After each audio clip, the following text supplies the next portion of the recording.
नमस्कार, मी सुशील उलकर्णी. आपण पाहताय अॅनालायझर.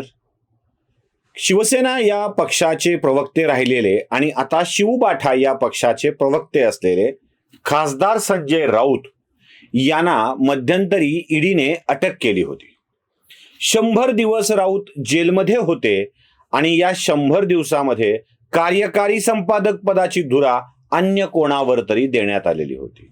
याच काळामध्ये कडकनाथ मुंबईकर या नावानं कोणीतरी लिहित होतं, राऊतांची जागा भरून काढण्याचा प्रयत्न करत होतं.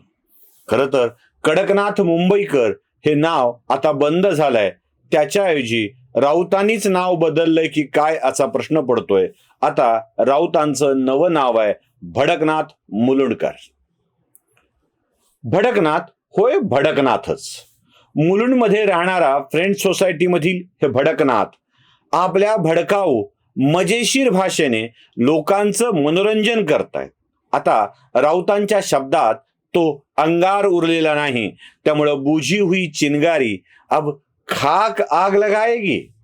पण आग लावण्याचा प्रयत्न मात्र संजय राऊतांच्याकडून नेहमीच होतो आहे. म्हणूनच मी भडकनाथ मुलुंडकर असं राऊतांचं नवं नामकरण करतो आहे.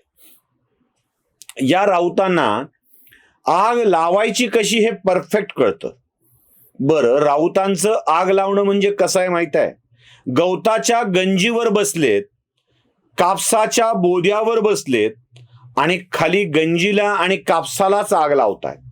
राऊतांना याचीच कल्पना नाही आहे की कापसाच्या बोद्याला आग लावली, गवताच्या गंजीला आग लागली की आपलं बूड त्याच गंजीवर त्याच बोद्यावर टिकवलेलं आहे आणि त्याची झळ आपल्या बुडाला देखील बसणार आहे याची जाणीव देखील राऊतांना राहत नाही. राऊतांनी उद्धव ठाकरे अडचणीत येतील असं विधान पुन्हा करून टाकलंय.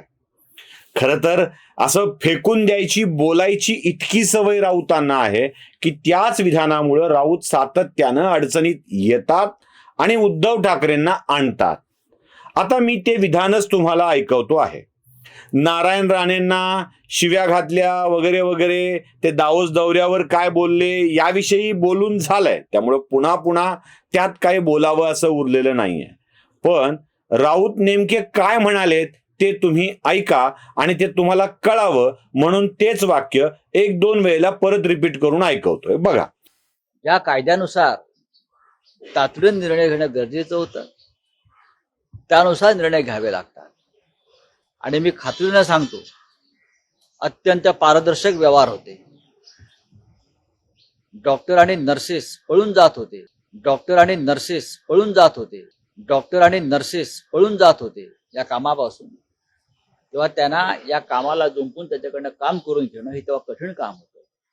म्हणजे ते गुजरातमध्ये स्मशानात जागा मिळत नव्हत्या त्या काळात. आणि उत्तर प्रदेशमधल्या नद्यांतून, गंगेतून लाखोपर्यंत वाहताना जगानं पाहिली. ऐकलत? महाराष्ट्रामध्ये कोरोनाची लाट सुरू होती तेव्हा महाराष्ट्रातील डॉक्टर्स, नर्सेस पळून जात होते असं राऊतांचं म्हणणं आहे. आता महाराष्ट्रातल्या तमाम डॉक्टरना, नर्सेसना, बॉय ब्रदर्सना माझी विनंती आहे की आपल्यापैकी कोण कोण पळून गेलं होतं, कृपया याची यादी द्या. कोण पळून गेलं होतं? सरकारी दवाखान्यातील डॉक्टर पळून गेले होते, खाजगी दवाखान्यातील डॉक्टर पळून गेले होते की आणखी काय घडलं होतं? कोणीही पळून गेलेलं नव्हतं. महाराष्ट्राच्या आरोग्य यंत्रणेकडं एवढी व्यवस्थाच नव्हती की एवढ्या मोठ्या प्रमाणावर आलेल्या रुग्णाला कसं सामावून घ्यावं. डॉक्टर, नर्सेस, टेम्पररी घेतलेले, कंत्राटी घेतलेले, खाजगी काम करणारे, एक जात सगळे कोरोनातून लोकांना बरे करण्यासाठी झटत होते.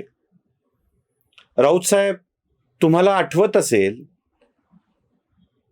असेलच, कारण काही काही गोष्टी तुम्हाला विसरायची सवय आहे.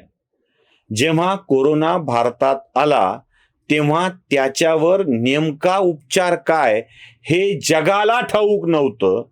अशा वेळी पॅरासिटामॉल 650, अजिथ्रोमायसिन किंवा त्यासारख्या अन्य गोळ्यांचा खुराक देऊन लोकांना बरं करण्याचे प्रयत्न चालू होते. अगदी सुरुवातीच्या काळात तर रेमडेसिवीर इंजेक्शन सुद्धा पुढे आलेलं नव्हतं. जी काही म्हणजे त्या विटॅमिनच्या गोळ्या, अजिथ्रोमायसिनच्या गोळ्या, संसर्ग होऊ नये म्हणून जे औषध दिलं जातं त्याला, त्या गोळ्या अजिथ्रोमायसिन किंवा झिकी यासारख्या ज्या गोळ्या होत्या त्या, आणि पॅरासिटामॉल, एवढ्यावरच ताप सर्दी नियंत्रित करण्याचे प्रयोग महाराष्ट्रामध्ये सुरू होते, भारतामध्ये सुरू होते. कारण उपचार काय कोणाला माहित नव्हतं. हाती असलेल्या साधन सामुग्रीनिशी महाराष्ट्रातला डॉक्टर, नर्सेस, ब्रदर जीवपणाला लावून लढत होते आणि संजय राऊत बिनधास्त ठोकून देतात की डॉक्टर आणि नर्सेस पळून जात होते. बरं, हे कोणासाठी ठोकून देतात? तर उद्धव ठाकरे यांनी कसं काम केलं हे सांगण्यासाठी. मिस्टर संजय राऊत उर्फ भडकनाथ मुलुंडकर, आपल्या माहितीसाठी आपण आपल्या धण्याची एवढी लाल केली आहे की ते WHO चे सल्लागार म्हणून काम करत होते असंही आपण त्यांच्याच घेतलेल्या मुलाखतीत सांगितलेलं आहे.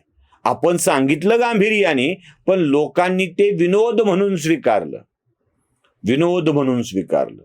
उद्धव ठाकरेंना डॉक्टरांच्या पेक्षाही मोठं ज्ञान मिळालंय असा जावाई शोध आपण लावला होता. नशीब त्यावेळेला आपल्याला जावाई आलेले नव्हते, म्हणून तुम्ही जावाई शोध त्याच वेळेला लावून टाकला होता. उद्धव ठाकरे ज्या वेळेला महाराष्ट्राची काळजी घेत होते ना, तेव्हा उद्धव ठाकरेंनीच सांगितलंय, मी दवाखान्यात लाकूड होऊन पडलो होतो, तोंडावर माशी बिशी बसली तर खाजवायचं कसं असा प्रश्न मला पडला होता, असं उद्धव ठाकरे म्हणाले होते. कोरोनाच्या महामारीच्या काळात उद्धव ठाकरेंच्याच बिमाऱ्या वाढलेल्या होत्या, तेच दवाखान्यामध्ये ऍडमिट होते. तुमचे उद्धव ठाकरे मंत्रालयात गेले नव्हते. वर्षावरून क्वचित आणि बहुतांश वेळेला मातोश्रीवरून कारभार पाहत होते. महाराष्ट्राचा मुख्यमंत्री मंत्रालय सोडून पळून गेला होता आणि तुम्ही सांगताय की मुख्यमंत्र्यांनी कारभार बघितला, डॉक्टर नर्सेस पळून गेले होते, त्यांना कामाला जुंपलं. बैल आहेत डॉक्टर म्हणजे का नर्स म्हणजे गायी आहेत जुंपायला? राऊत, धन्याची लाल करताना आपण लोकाच्या तोंडाला खोटं काळं लावतोय याचं भान तरी ठेवायला हवं होतं. महाराष्ट्रातला, भारतातला डॉक्टर सर्वाधिक काळ रुग्णांच्या सेवेमध्ये राहिलेला आहे. खासगी डॉक्टरांनी देखील उपचार केलेले आहेत. अर्थात पैशासाठी काय झालं असेल हा भाग आपण नंतर चर्चा करू शकतो, त्यावेळेला टीका आपण केलेली आहेच आहे. पण महाराष्ट्रातल्या, भारतातल्या डॉक्टरांनी पळून जाऊन नव्हे तर जीवपणाला लावून सेवा केलेली आहे. पळून तर त्यावेळेला उद्धव ठाकरे गेले होते, मंत्रालयात जातच नव्हते. तुम्ही मात्र खुशाल काहीही फेकताय. राऊत म्हणाले, उत्तर प्रदेशाप्रमाणे गंगा नदीत जशी प्रेतं दिसली तशी मिठी नदीत प्रेतं दिसली असती उद्धव ठाकरेंनी काम केलं नसतं तर. उद्धव ठाकरेंनी काम केलं म्हणून तर मिठी नदीत आम्हालाही प्रेतं दिसली, खाडीत, मुंबईच्या खाडीत. उद्धव ठाकरेंनी काम केलं म्हणून तर प्रेत दिसलं. उद्धव ठाकरेंनी काम कोणतं केलं राऊत? देवेंद्र फडणवीसांनी मुख्यमंत्री म्हणून ज्या पोलिसाला सेवेत घ्यायचं नाकारलं त्या सचिन वझेला उद्धव ठाकरेंनी पोलिसाच्या सेवेत घेतलं आणि या वजेनी एका माणसाची गाडी आणून दुसऱ्याच्या घराखाली गाडीत कांड्या ठेवून, मी शब्द बरोबर वापरलाय ना, गाडीत कांड्या ठेवून, अनुस्वार इकडे तिकडे व्हायला नको, त्या अंबानीच्या घराच्या बाजूला ठेवलं आणि त्या गाडीच्या मालकाचं प्रेत मुंबईच्याच खाडीत तरंगताना दिसलं. राऊत, मिठी नदीत आणि मुंबईच्या खाडीत महाराष्ट्रानं प्रेत तरंगताना बघितलंय.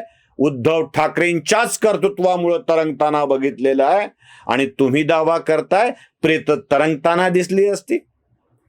मालकाची लाल करताना मालकच अडचणीत येईल याची तरी काळजी, विचार करायला हवा होता संजय राऊतांनी.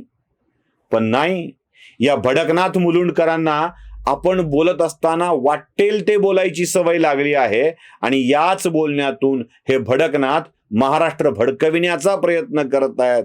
पण याद रहे, बूझी हुई चिंगारी आग लगा नहीं सकती. बस इतना ही राऊत याद रखे तो बहुत है. व्हिडिओ आवडला असेल तर लाईक, शेअर आणि सबस्क्राईब नक्की करा. धन्यवाद.